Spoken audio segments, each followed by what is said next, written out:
Yes, good morning guys. Nandito tayo sa connector bridge ng Davao City to Samal Island connector bridge. Palapit-lapit na pala matapos ito guys. Magkarugtong na doon sa kabilang dako ng Samal. Napakalinaw ng dagat guys. Kikita mo maganda ang panahon ngayon. See, kita na yung connector bridge na malapit lang matapos kasi yung target time na ano nito is 2028. Tapos na itong connector bridge ng Samal Island and Davao City. So maganda guys. Madali na lang makapuntang Samal, hindi na ma-traffic. Yan sa gilid nakikita mo na yan kita nyo guys na malapit na yung magkarugtong.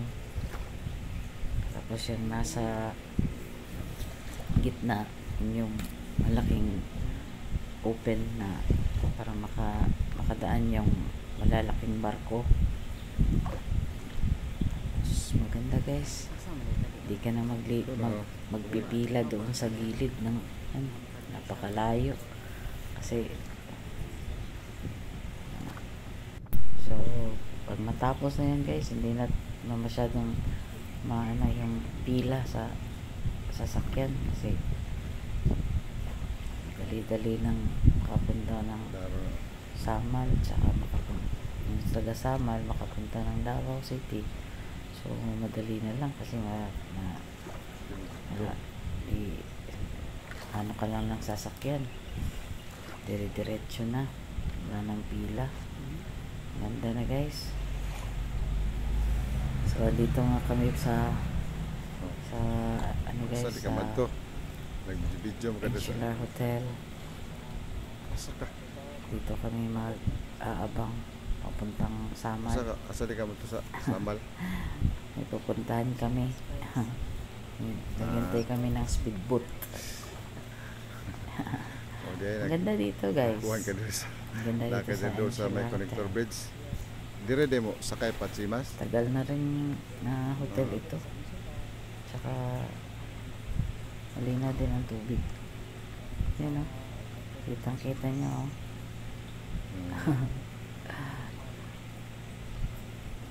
So, yan guys. Magandang umaga sa inyong lahat. Dagat. Napakalinaw ng tubig sa Insular. Black sand pa yan ha, pero napakalinaw ng tubig. Okay guys, bye.